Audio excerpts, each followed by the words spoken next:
Good day to one and all. आज हम पढ़ेंगे हैप्पीनेस पोएम, जिसको लिखा है कार्ल अगस्ट सैंडबर्ग ने।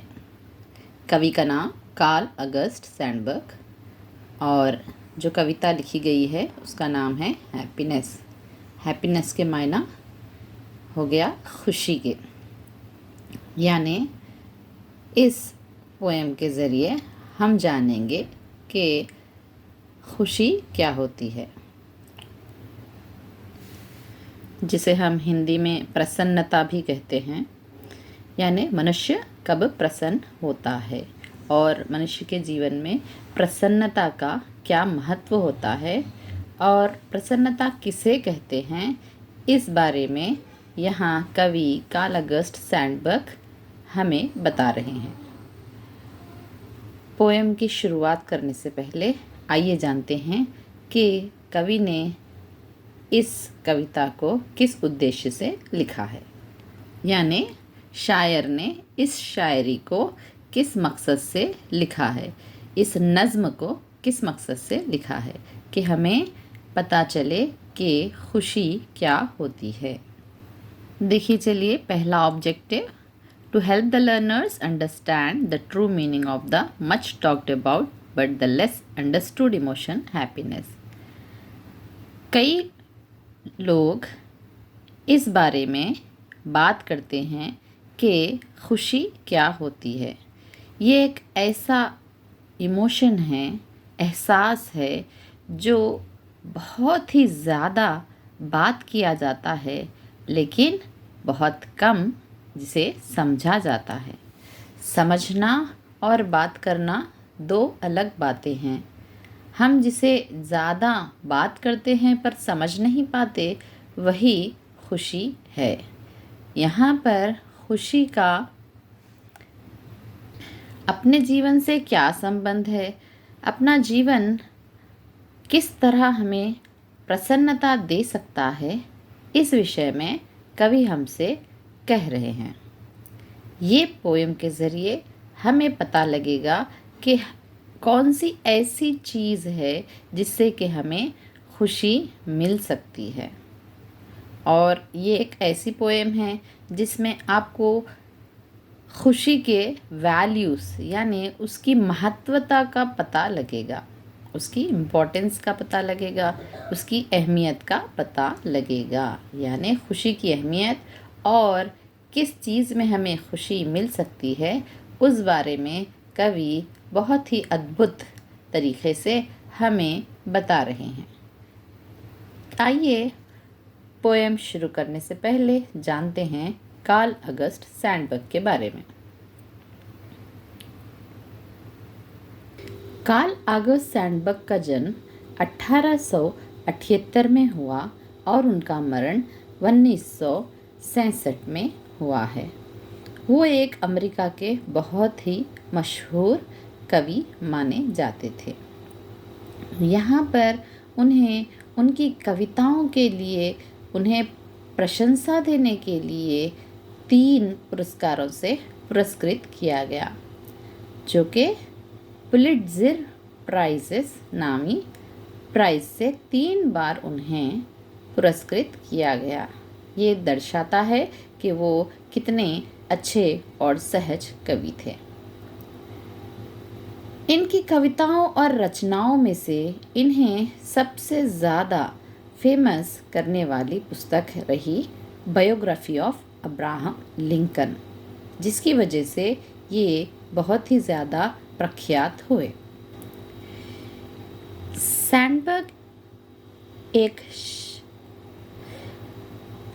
एक विद्यार्थी के रूप में बहुत ही अच्छा पढ़ने वाले विद्यार्थी रहे। ये बहुत ही आसानी से चीज़ों को सीख जाते, परंतु परिस्थितियों के कारण, अकाल परिस्थितियों के कारण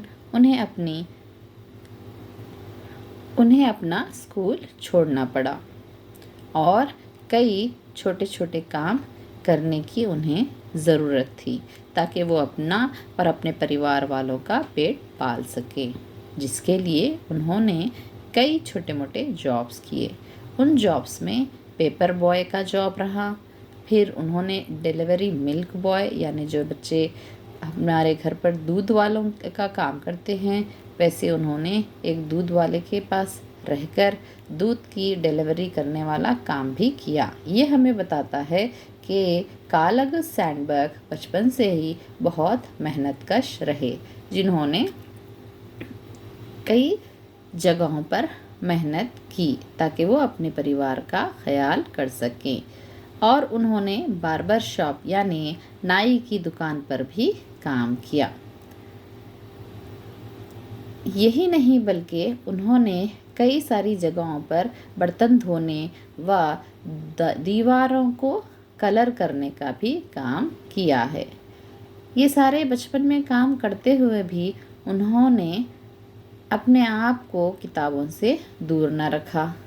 वो साथ ही साथ पढ़ते चले गए और जब बड़े हुए तब उन्होंने जर्नलिज्म को अपना लिया। जर्नलिज्म में आने के बाद उन्होंने कई सारी अपनी कविताओं को पब्लिश करवाया, जिसकी वजह से ये एक प्रमुख कवि के रूप में हमारे सामने आए। इनकी कविताएं बहुत ही सहज और बहुत ही सिंपल हुआ करती थी, जिस कारण सभी को समझ में आती और ऐसा लगता मानो जैसे हमारी निजी ज़िंदगी के ये काफ़ी करीब वाली बात कर रहे हों। आइए चलिए अब पोएम के बारे में जानते हैं कि ये पोएम कहाँ से ली गई है और ये पोएम कितने वर्स पर मुश्तमिल है। वर्सेस यानी किस तरीके का अंदाज लिखा गया है। ये पोएम एक फ्री वर्स पोएम कहलाती है और इस पोएम में हमें मालूम होता है कि किस तरीके से यानी दवा क्या चीज़ होती है। एनेक्डोट लाइक एन एनेक्डोट, हमें ये एक दवा जैसी लगेगी यानी दर्द की दवा देने वाली चीज़। It establish that experiences matter more than education. यहाँ पर हमें पता लगेगा कि इस पोएम के ज़रिए कि दुनिया में एजुकेशन से ज़्यादा यानी तालीम से ज़्यादा एक्सपीरियंस तजुर्बा भी काम आता है। यानी तालीम तो हमें होशियार बनाती ही है, उससे ज़्यादा हमें हमारा तजुर्बा सिखाता है। यानी ज़िंदगी में होने वाले तजुर्बों से भी हम काफ़ी कुछ सीख लेते हैं। It also shows that man is more comfortable in the lap of nature. और यहाँ ये भी बताया गया है कि इंसान को सबसे ज़्यादा सुकून अगर कहीं मिल सकता है तो वो कुदरत है, यानी प्रकृति की गोद में हमें ज़्यादा से ज़्यादा सुकून मिलता है। हैप्पीनेस एक ऐसी पोएम है जो कि चिकागो सॉन्ग्स से ली गई है। चिकागो सॉन्ग्स ये कार्ल ऑगस्ट सैंडबर्ग की कविताओं का कंपाइलेशन है, जिसमें हैप्पीनेस एक पोएम है। उसी चिकागो सॉन्ग से ये पोएम हैप्पीनेस ली गई है। आइए चलते हैं पोएम की ओर, यानी हमें कविता के जो अहम तौर पर लिखा गया है कविता, उन लाइंस पर चलते हैं। तो इस जो कविता है वहाँ पर कवि पहली लाइन में ही हमें बताते हैं कि वो कितने पढ़े लिखे लोगों के पास ये सवाल लेकर जाते हैं कि आखिर खुशी किसे कहा जाता है। दरअसल खुशी क्या होती है, ये सवाल कवि के मन में बार बार आ रहा है। वो जानना चाहते हैं कि खुशी क्या है। I asked the professors who teach the meaning of life. मैं उन लोगों के पास गया जो कि ज़िंदगी का फ़लसफ़ा सिखाते हैं। वो कोई और नहीं, प्रोफेसर्स हैं। मैंने जब प्रोफेसर से पूछा कि भाई खुशी क्या होती है, वो ऐसे लोग हैं जो हमें ज़िंदगी क्या है उसका फ़लसफ़ा पढ़ाते हैं। यानी जीवन क्या है, जीवन से हमें क्या प्राप्त होता है, जीवन शैली के बारे में पढ़ाने वाले प्रोफेसर से कवि ने पूछा कि खुशी क्या है। तब and I went to famous executive who boss the work of thousands of men। फिर बाद में मैं प्रोफेसर के बाद एग्जीक्यूटिव्स के पास पहुंचा, ऐसे लोग, ऐसे महान लोग जो कि कई दूसरे लोगों को अपने यहाँ नौकरी देते हैं, जो कि बॉस हैं, एक कंपनी के मालिक या फिर किसी बड़ी ऑर्गेनाइजेशन के मालिक को हम एग्जीक्यूटिव कह सकते हैं। तो कभी उन लोगों के पास भी गए और पूछा कि भाई खुशी क्या है। प्रोफेसर्स और एग्जीक्यूटिव्स दोनों ने ही अपने सर हिलाए और मुझे देखकर मुस्काए और सोचा कि भाई इतनी छोटी सी बात ये हमसे क्यों पूछ रहा है, क्या I was trying to fool with them, क्या ये जो पूछ रहा है कवि हमें मंदहास कर रहा है, उसका पूछने का मकसद क्या है, कौन नहीं जानता कि खुशी क्या है। इस तरह से उन लोगों ने उसे दूसरे सवाल किए, मुस्काया, पर उसे वो जवाब न दिया जिसकी वो तलाश में वहाँ आया था। कवि को उसके प्रश्न का उत्तर न मिला, ना उसे प्रोफेसर्स ने प्रभावित किया और ना ही एग्जीक्यूटिव्स के जवाब ने।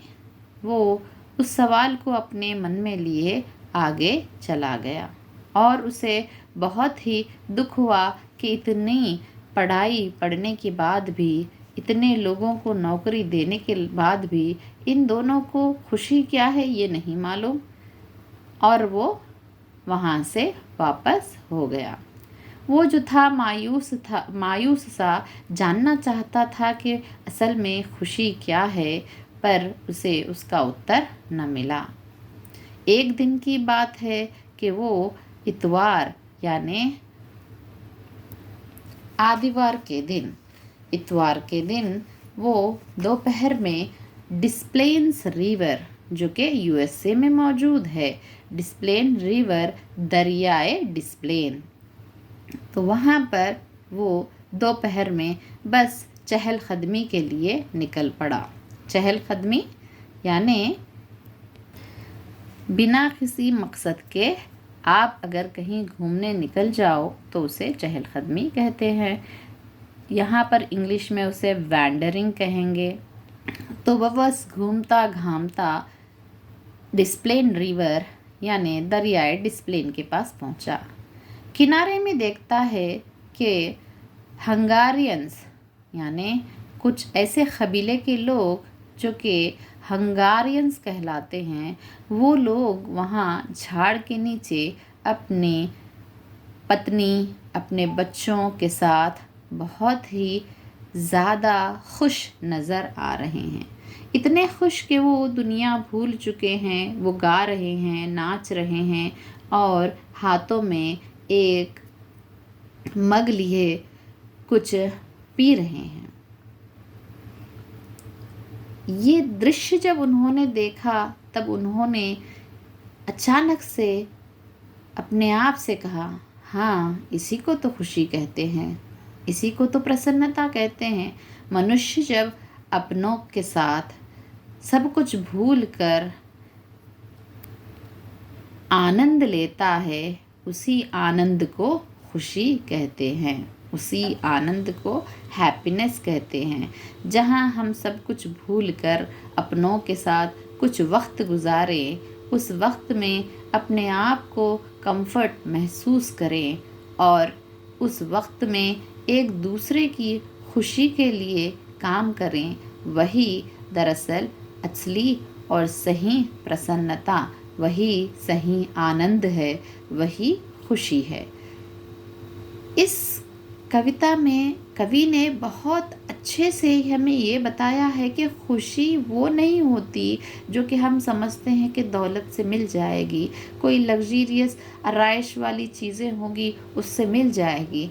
खुशी तो वो एहसास है जो हमें अपनों से और अपनाइयत से मिलता है। हमें चाहिए कि हम अपनों के साथ कुछ वक्त गुजारें और उनके साथ खुश रहें।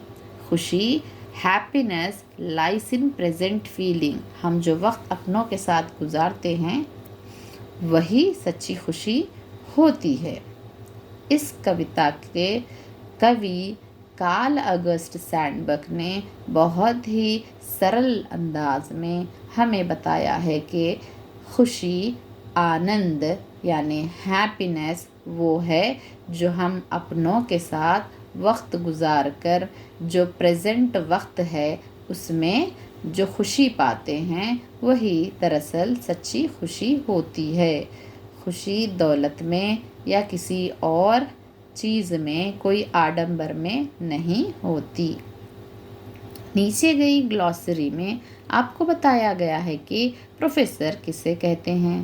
प्रोफेसर वो टीचर्स होते हैं जो कि यूनिवर्सिटी में पढ़ाते हैं। एग्जीक्यूटिव्स ऐसे लोग हैं जो बड़ी बड़ी कंपनियों को संभालते हैं, जिन्हें एडमिनिस्ट्रेटर कहा जाता है।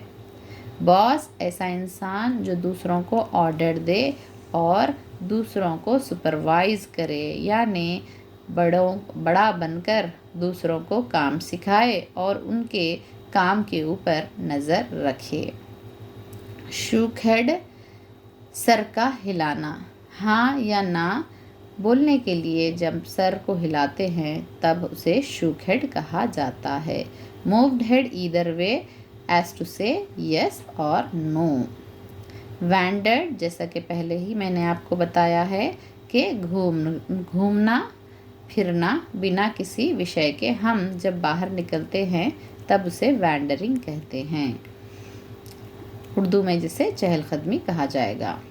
डिस्प्लेन रिवर, ये एक प्रॉपर नाउन है जो कि साउथर्न विस्कॉन्सिन, नॉर्थ इलिनॉस, यूएस में है।